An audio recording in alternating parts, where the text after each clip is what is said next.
ನಮ್ಮ ರಾಜನಾದ ಐರಾವಣರು ಏನು ಕಾರ್ಯದ ಸಲುವಾಗಿ ಕನಸಿನ ಕಾರಣ ಬರೋಣವಾಗಿ ಕಣ್ಣಿಗೆ ತರುತ್ತಿ ನಮ್ಮ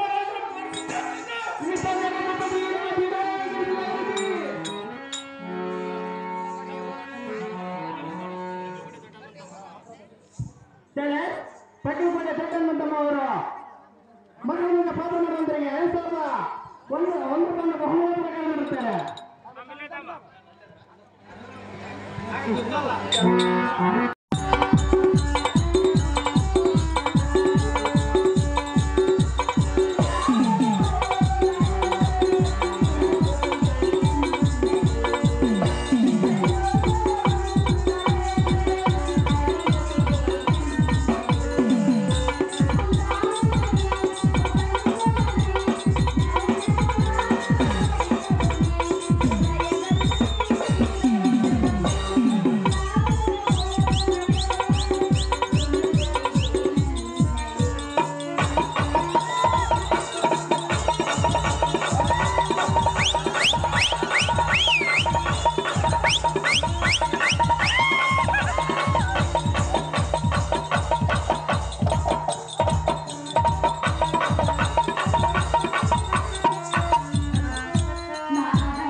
ಹಿಡಿದು ಕರಗರ ತಿರುಗ ನೀನಿದ್ದ ಸ್ಥಾನಕ್ಕೆ ಒಗೆದಿದ್ದರೆ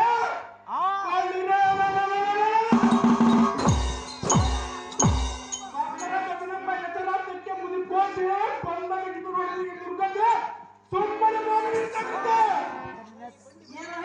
ಬಂಡಿ ಬಂಡಿ ಅನ್ನಮ ತಿಂದು ಎಂಡ ಮಮ ಕೊಡಿದ ಬಂಡ ಮಾತುಗಳನ್ನಾಡುವ ಶುಂಡಾಲನಂತ ಮದನ್ಮತ್ತದಿಂದ ಕಂಡನಂತ ಒದಗಿದರೆ ನಿನ್ನನ್ನು ಹಣ ಪಂಡಿತನನ್ನು ಲಾಭಂಡ ಎಷ್ಟು ನಿರ್ಧರಿಸಿಕೊಂಡರೋ ನಿನ್ನ ಕುಚೇಷ್ಟೆ ಬಿಟ್ಟಕ್ಕಾಗಲ್ಲ. ಯಾತಕ್ಕಾಗಿ ಬಿಡಬೇಕು?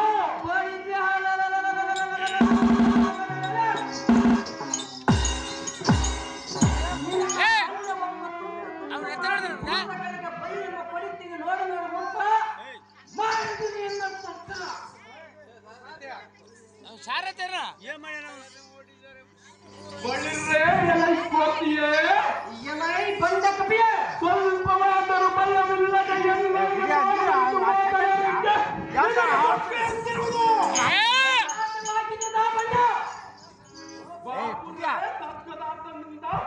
ನಿನ್ನ ಬಿಸಿ ರಕ್ತವನ್ನು ಗಟ್ಟಗಟ್ಟಲೆ ಕುಡಿದು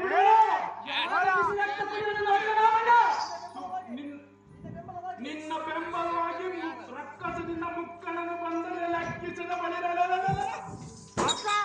ಅವನನ್ನು ಲೆಕ್ಕಿಸದ ಅವನ ಪತ್ತಿ ಸಾವಿರ ಮುರವಡಿದು ಹೊಡೆಸಿಬಿಡುವನು.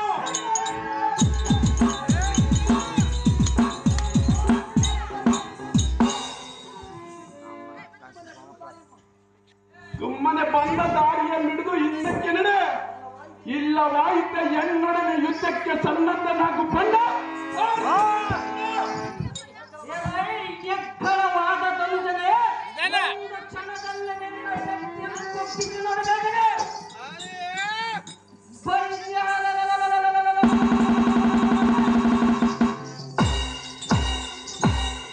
ನಮ್ಮ ನುಗ್ಗು ನುಗ್ಗು ಮಾಡಿ ನಮ್ಮ ಆಲಯಕ್ಕೆ ಸೇರಿಸಿದರೆ ನಾನು ಭೂಮಿಯಲ್ಲಿ ಯಾತಕ್ಕೆ ಬರಬೇಕು? ಬಂಡ ಸಮಸಂಗಮ ಎಂದಿಗೆ ಬಿಡಲಾಗದು. ಯುದ್ಧಕ್ಕೆ ನಿಲ್ಲು ಬಂಡ ಮುರಿಬಿಡಿ ಅನ್ನದಿಂದ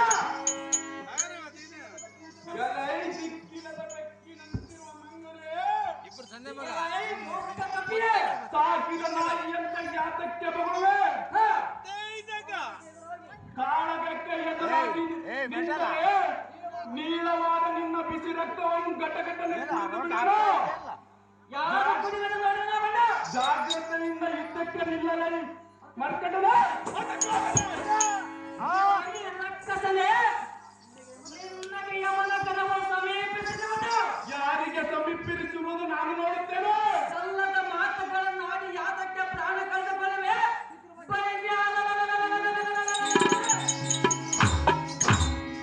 ಶೀಘ್ರವಾಗಿ ಯುದ್ಧಕ್ಕೆ ನಿನ್ನ ರಕ್ಕಸ ಬುಡಿಬುಡಿದ ನಿಂದಿರ ಪೌರುಷ.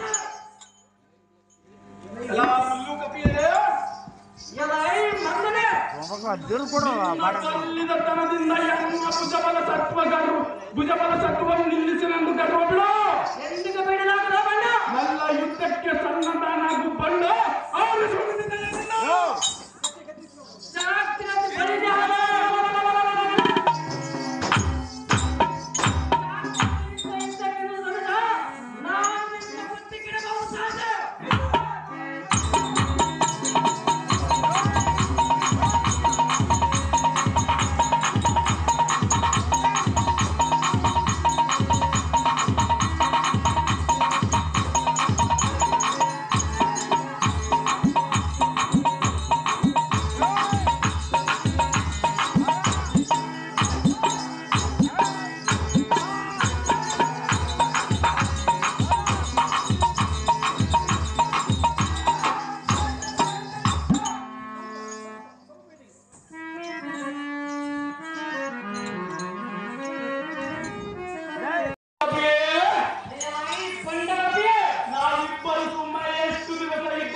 ನೀನು 3 ಗುದ್ದುಗಳನ್ನು ಗುದ್ದು, ನಾನು 3 ಗುದ್ದುಗಳನ್ನು ಗುದ್ದುತ್ತೇನೆ.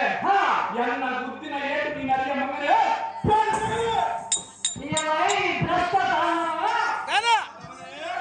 ಒಳ್ಳೆಯ ಮಾತನ್ನು ಹೇಳಿದೆ.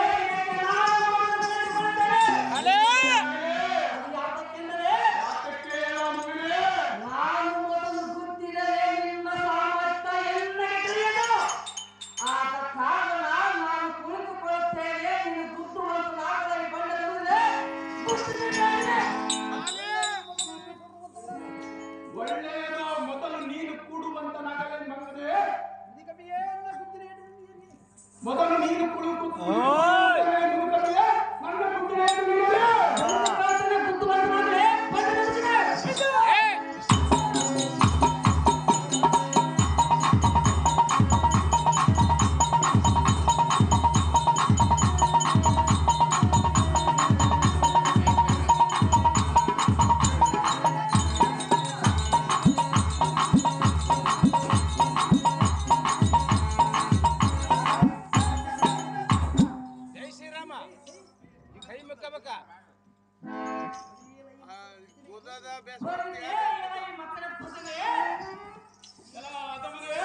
ನೀನು ಗೊತ್ತಿನ ಪೆಟ್ಟುಗಳು ಎಲ್ಲ ಸ್ಥಾನದ ಎಣ್ಣೆಗೆ ನೋವಾಗಲಿಲ್ಲ.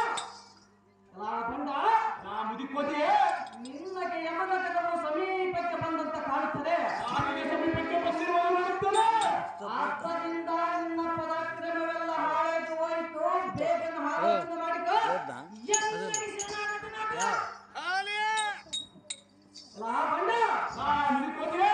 ಸತ್ತು ಹುಟ್ಟುವುದಕ್ಕೆ ನೀನೇನು ಹೂವು ಬೀಜವಲ್ಲ. ನಿನ್ನಗೆ ಜೀವದಾನವನ್ನು ಕೊಡುತ್ತೇನೆ ತಿಳಿದು ನೋಡ ಮೂರ್ತ.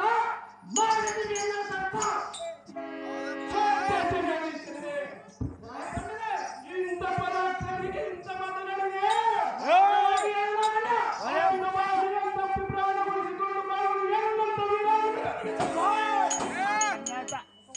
ಮುಖವನ್ನು ತೋರಿಸ್ತಾ ಈ ಭೂಮಿಯ ಮೇಲೆ ಬಾಳಬಹುದೇ? ನಿನ್ನ ಪರಾಕ್ರಮ ಎಂತಿರುವುದು ನೋಡುತ್ತೇನೆ. ನಾನು ಕೂಡುತ್ತೇನೆ, ನೀನು ಬುದ್ಧಿವಂತನಾಗಿ ಮುದುಕುವುದೇ ನನಗೆ ನಿನಗೆ ಎಷ್ಟು ಹೇಳಿದರೂ ನಿನ್ನ ಕಣ್ಣು ಬಿಡಲಿಲ್ಲ. ನಿನ್ನ ಅದೃಷ್ಟವು ಎನ್ನ ಕರೆದು ಹೋಗುವುದಿದ್ದರೆ ಅದನ್ನು ತಪ್ಪಿಸಬಾರದು. ನಿನ್ನ ತಂದೆ ತಾಯಿಯನ್ನು ನಿನ್ನ ಕುಲ ದೇವರನ್ನು ನೆನೆಸಿತು.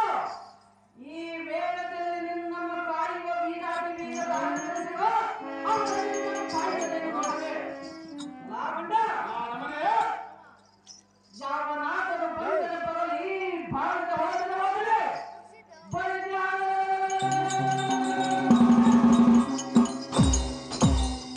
ನಿನ್ನ ಜೀವವು ಮುಗಿದು ನೀನು ಕುಳಿತುಕೊಳ್ಳಲು ನಾಗಲೇ ಬಣ್ಣದ ನಿನ್ನನ್ನು ಸೇರಿಸಬೇಕಾಗಿದೆ.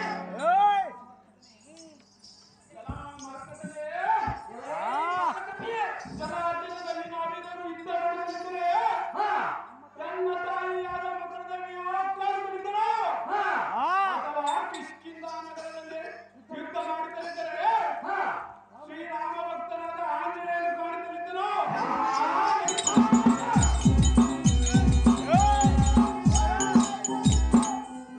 ಎನ್ನ ಅದೃಷ್ಟಕ್ಕೆ ಸಮೀಪದಲ್ಲಿ ಇಲ್ಲದವರನ್ನು ನೆನೆಸಿಕೊಂಡು ಬಂದ ಫಲವೇನು? ಎನ್ನ ಪ್ರಾಚೀನದಲ್ಲಿ ಇದ್ದಂತಾಗಲೇ ನಾನು ಕುಳಿತುಕೊಳ್ಳುತ್ತೇನೆ ಮಗಳೇ, ನೀನು ಬುದ್ಧಿವಂತನಾಗಲಿ ಮುದುಕೊದ್ಯೆ. ಸಾರಥಿ ಪರಮಾಶ್ಚರ್ಯದ ರೀತಿ ಇವನು ಹೀಗೆ ಮಾತನಾಡುವನಲ್ಲ. ಸ್ವಲ್ಪ ಆಲೋಚನೆ ಮಾಡುವೆನು. ಸಾರಥಿ ನೋಡು ನೋಡು ಓಡು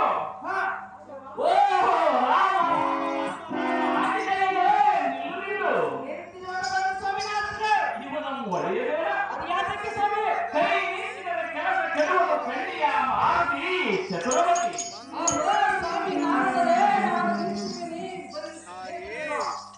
ಇವನು ಹೀಗೆ ಮಾತನಾಡುವನು.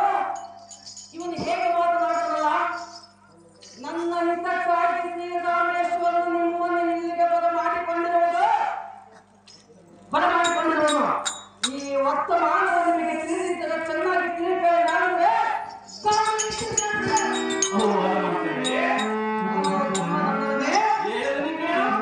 ಚೆನ್ನಾಗಿ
ಜಗತ್ತಿನಲ್ಲಿಯೇ ಇಂಥ ಅನಿಷ್ಟಗಳು ಒದಗುತ್ತವೆ.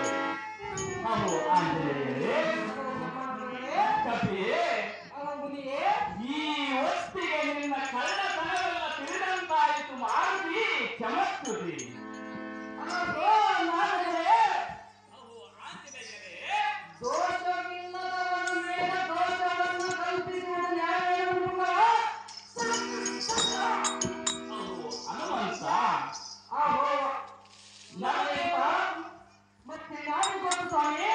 ತಂದೆಯ ಮಕ್ಕಳ ಕಲಹದಲ್ಲಿ ಒಬ್ಬರ ಸಮಾಚಾರ ಒಬ್ಬರಿಗೆ ಯಾರು ತಂದೆ ಇವನೇ ಮಗನು, ನೀನೇ ತಂದೆಯು. ಇದು ಎಲ್ಲ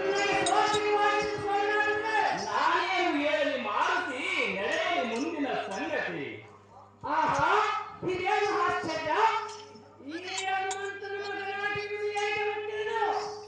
ಅಹೋ ಸ್ವಾಮಿನಾಥರೇ, ಅವು ಆಂಜನೇಯರೇ, ಎಂತಕ್ಕೆ ಅನುಮಾನವಾಗಿ ತೋರುವುದು? ಇವನು ತಿಳಿಸಿದ ಸಮಾಚಾರವನ್ನು ತಿಳಿಸಿದರೆ ಚೆನ್ನಾಗಿ ತಿಳಿಕೊಳ್ಳಲಾರದೆ ಕಾಣುತ್ತಿದ್ದಾರೆ. ಅವು ಹನುಮಂತ, ನಾನೇನು ಹೇಳಲಿ? ಮತ್ತೆ ನಾನು ಹೇಳೋದು ಸ್ವಾಮಿನಾಥ, ಈಗ ನಿನ್ನ ಮಗನಾದ ಮಕರಧ್ವಜನು ಹೇಳುತ್ತಾನೆ ಕೇಳಿ ವಾಯಿಸುತ್ತಾನೆ. ಅಹೋ ದೇವ, ಎನ್ನ ಜನ್ಮವು ವಿಪರೀತವಾಗಿರುವುದು. ಅದು ಹೇಗೆಂದರೆ,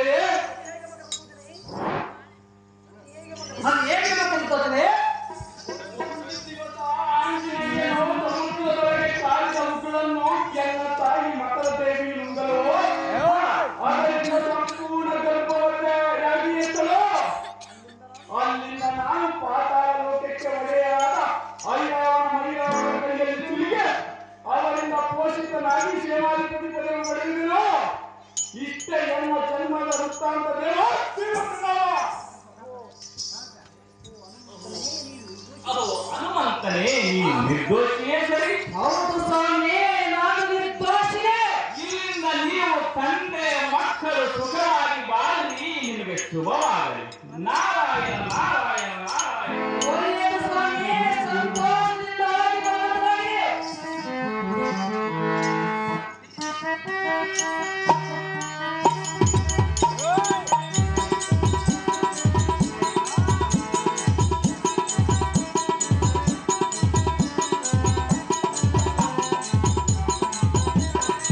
ಹಾಡುವ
ಅಂಜಿಕೆ ಇಲ್ಲದೆ ನಿನ್ನೊಡನೆ ಯುದ್ಧಕ್ಕೆ ಬಂದು ದುರ್ಭಾಷೆಗಳನ್ನಾಡಿದನು.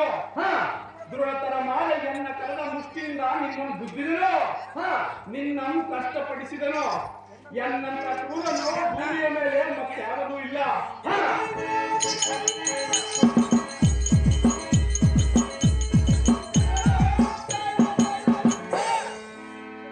ಭಾರತನ ತಪ್ಪನ್ನು ಮನ್ನಿಸಬೇಕು ಜನಕ, ಜಗದ್ವಿಖ್ಯಾತ ಕ್ರಾಂತಿ ಗಣಕ.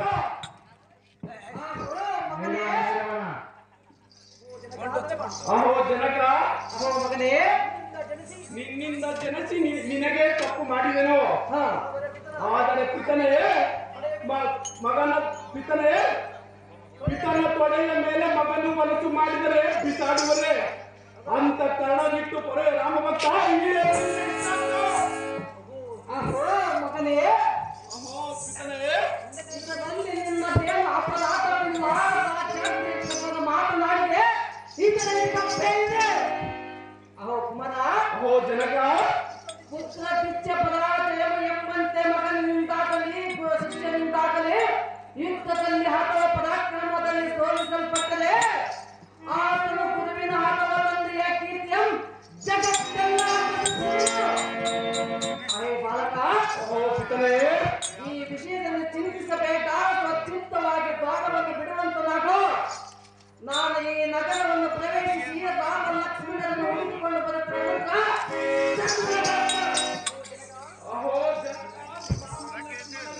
ಜಾಗವು ಗೊತ್ತಿಲ್ಲ ಇಲ್ಲ ತಂದೆ, ಸಹಜವಾಗಿ ಗೊತ್ತಿಲ್ಲ ಅವನೇ. ಅಹೋ ಮಗನೇ, ಅಹೋ ಜನಕ, ಅಹೋ ಮಗನೇ, ಅಹೋ ಜನಕ, ಕಣ್ಣುಗಳು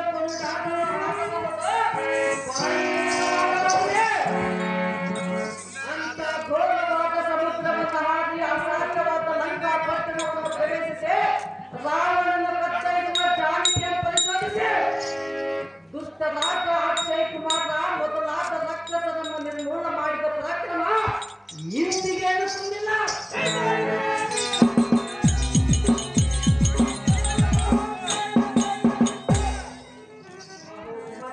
ಅಹೋ ಪಿತನೇ, ಈ ಪಟ್ಟಣವನ್ನು ಪ್ರವೇಶಿಸಿ ರಾಮ ಲಕ್ಷ್ಮಣರನ್ನು ಹುಡುಕಿ ತರದ ಹೋದರೆ ವೀರಮಾಂಡೆಯಾದ ಅಂಜನಾ ದೇವಿಯ ಕಲ್ಪನೆಯನ್ನು ತಿಳಿಸಿದ ಸಾರ್ಥಕವೇನು ಕುಮಾರ? ನೋಡಿ ಎಣ್ಣೆ ಅಭಿಷೇಕನ. ಅಸಹಾಯ ಶೂರನಾದ ಪಿತನೇ, ಅಹೋ ಮಹಾಪರಾಕ್ರಮಿಯಾದ ಮಗನೇ, ವಿಶೇಷ ಯತ್ನದಿಂದ ಯಾತಕ್ಕೆ ಪರಿಶೋಧಿಸುವೆ? ಸರ್ವ ವರ್ತಮಾನವು ನನಗೆ ತಿಳಿದಿದೆ. ಅನುಮಾನವಿಲ್ಲದೆ ನಿನಗೆ ಕೇಳುವುದು ಜನಕ, ರಾಮ ಲಕ್ಷ್ಮಣರನ್ನು ಹಿರಿಯನಾದ ಐರಾವಣನು ಎನ್ನ ಮನೆಯಲ್ಲಿ ಇಟ್ಟುಕೊಂಡಿರುವಂತೆ ಅವನ ಹೆಂಡತಿಯಾದ ಚಂದ್ರಸೇನಿಯು ಶ್ರೀ ರಾಮಚಂದ್ರನ ಮೇಲೆ ವ್ಯಾಮೋಹ ಪಟ್ಟಿರುವಂತೆ.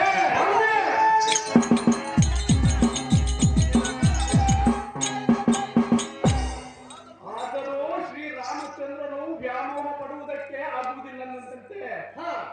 ಈ ಹೊತ್ತಿನ ದಿವಸ ಸಾಯಂಕಾಲದೊಳಗೆ ರಾಮ ಲಕ್ಷ್ಮಣನನ್ನು ಕಾಳಿಕಾ ದೇವಿಗೆ ನರಬಲಿ ಕೊಡುವರೆಂಬ ಸಮಾರಂಭದಲ್ಲಿರುವರು ಜನಕ. ನಾನು ತೋರಿಸಿದ ದಾರಿಯನ್ನು ಹಿಡಿದು ರಾಮ ಲಕ್ಷ್ಮಣನ ಕರೆದು ತರುವಂತನಾಗಿ ಪಿತರೆ ಅದು ಒಳ್ಳೆಯದ ಪುತ್ರ, ಈ ನಗರವನ್ನು ಪ್ರವೇಶ ಮಾಡ್ತೇನೆ. ಈ ಸ್ಥಳದಲ್ಲಿ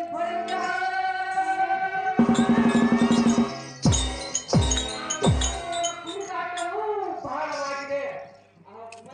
ಅಹೋ ಪಿತನೇ, ಆದ್ದರಿಂದ ಕಾಳಿಕಾ ದೇವಿಗೆ ನರಬಲಿಯನ್ನು ಕೊಟ್ಟರು.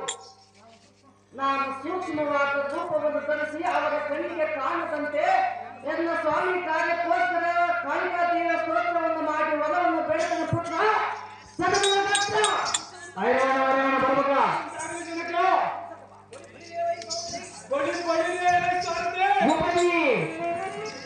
ಪಿತನಾದ ಆಂಜನೇಯ ಕಡೆಯಿಂದ ಎನ್ನ ಜನ್ಮದ ವೃತ್ತಾಂತವೂ ತಿಳಿದಂತಾಯಿತು. ಎನ್ನ ಜನ್ಮವೂ ಸಫಲವಾಯಿತು. ಇನ್ನು ನಾನು ಇಲ್ಲಿರದ ಕಣ್ಮರೆಯಾಗಿ ಸಾಧ್ಯ ಹೊಡೆಸು ತುಂಬಬೇಕಾಗುತ್ತದೆ.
ನಿಂತಿರುವುದು ಸಕಲ ಮಂಡಲಿಕರು ನಿನಗೆ ಹಿತವೆನ್ನುವಂತೆ ವರ್ತಿಸುವರು ಇಲ್ಲವೋ ತೀವ್ರವಾಗಿ ಕೇಳು ರಾಜ.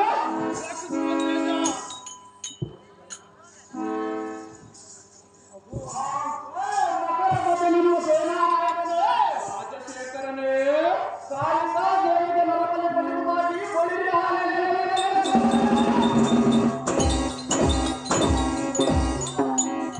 ರಾಮ ಲಕ್ಷ್ಮಣರನ್ನು ಮಂದಿರದಲ್ಲಿಟ್ಟಿದ್ದೇವೆ. ನಿನಗೆ ಗೊತ್ತಿರುವುದೋ ಇಲ್ಲವೋ? ಗೊತ್ತಿಲ್ಲದ ಅದೇನು ಹೇಳುತ್ತಂದೆ.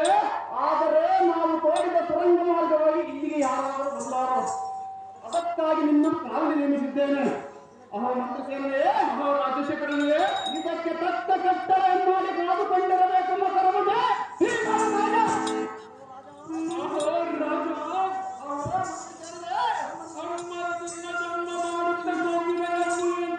ಮುಂದುವರೆದು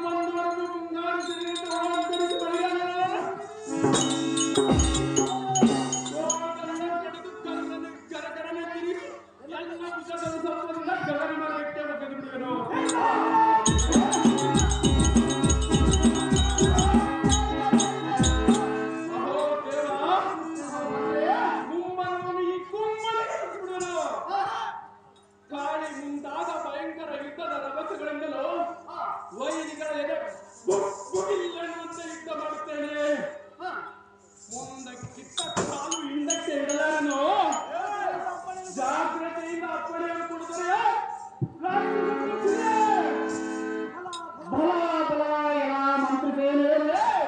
ರಾಜಶೇಖರನೇ, ನಿನ್ನಂತಹ ಪರಾಕ್ರಮಿಯನ್ನು ಮೂರು ಲೋಕದಲ್ಲಿ ಕಾಣಲಿಲ್ಲ. ನಿನ್ನಂತ ರಾಜನನ್ನು ನಾನು ಎಲ್ಲಿಯೂ ನೋಡಲಿಲ್ಲ.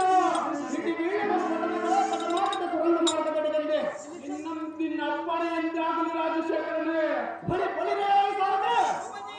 ಅತಿ ಜಾಗ್ರತೆಯಿಂದ ಕಾಳಿ